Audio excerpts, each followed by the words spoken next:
Hello, Mrs. Whitlock and ERCP classes 35 and 36. Welcome to our first video for our Ask Corporal Clark project.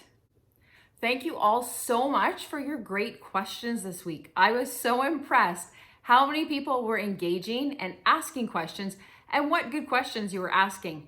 Unfortunately, I don't have time to answer everyone's question each week, but if I didn't answer your question this week, please post it again next week or in a future week, and I will do my best to answer as many of your questions as I can. The first question that I'm going to answer is from Anneke, who asked, what would you say the most memorable call that you ever went on was? Thanks for your question, Anneke. That is actually a tough one. There are a couple of calls that stand out, but when I really think about it, probably the most memorable call that I ever went on was working the 2011 Stanley Cup riot.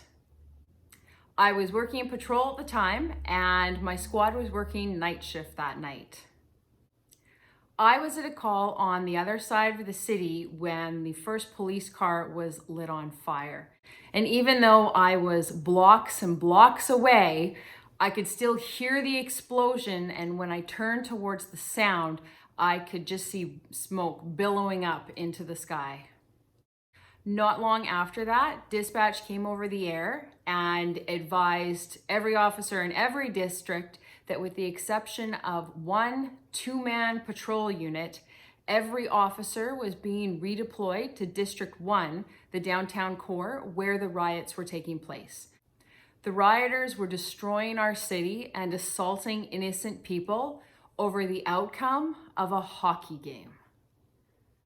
So my partner and I headed downtown. We parked a few blocks away from the hot zone and walked in. And I will never forget the sounds and the smells that assaulted our senses as we got closer. My partner and I walked up and approached the first sergeant that we saw and asked him where he needed us.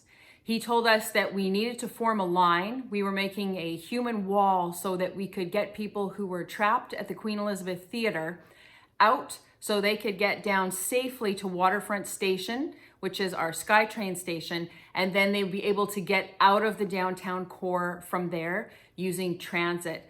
So we stood there in our uniforms with no helmets or anything. We had our respirators attached to our belts and we all linked up and held on to each other and formed a human wall on either side of the street so that everybody coming out of the theater would have safe passage down the middle. And I remember standing there and the sky was overcast that night and there's seagulls because we're down pretty close to the ocean. So there's seagulls flying through the sky. And we're watching the protesters and they were throwing things at us. They were throwing bottles of beer. They were throwing full cans of drinks at us, rocks, bricks. All these objects are flying through the air, coming towards us. And you're trying to watch the crowd though, because the crowd's moving in on you as well. And so you can't be watching these things that are coming out of the sky because you're focusing on the people in front of you and what they might be trying to do as they approach you.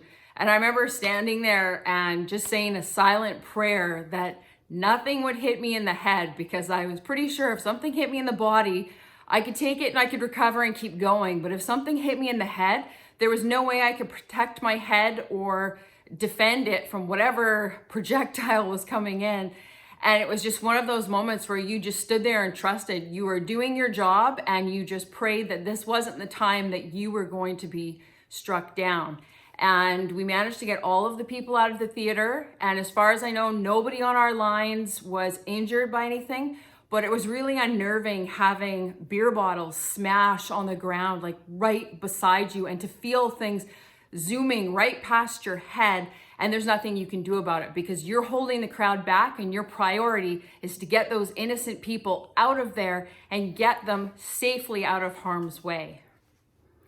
I also remember seeing one of my former squad mates and he had been contaminated with pepper spray from someone in the crowd.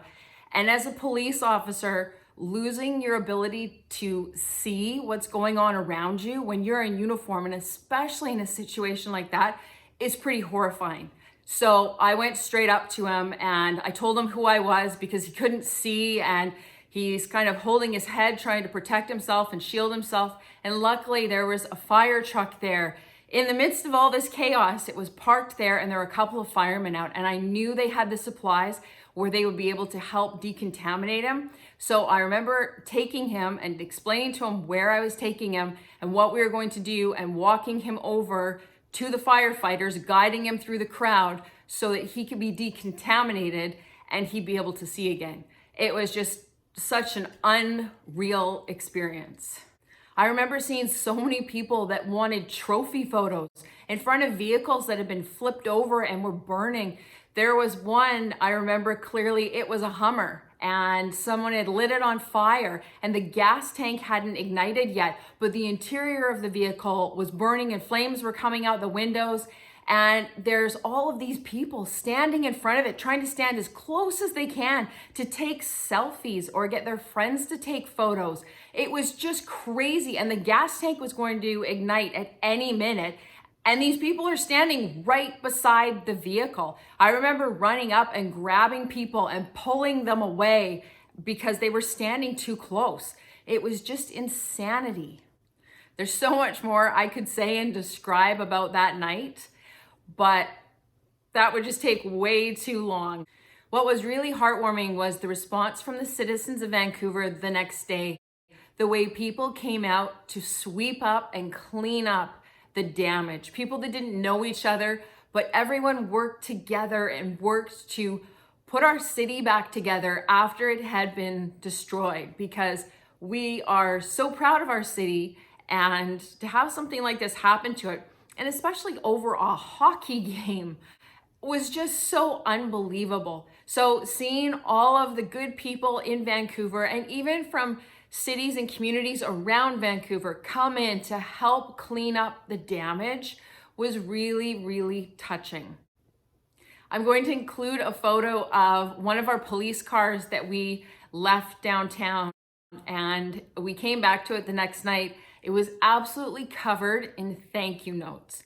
It was so cool to see because a couple of our cars were completely destroyed. The car my partner and I had driven in, they had spat and done disgusting things all over the door handles.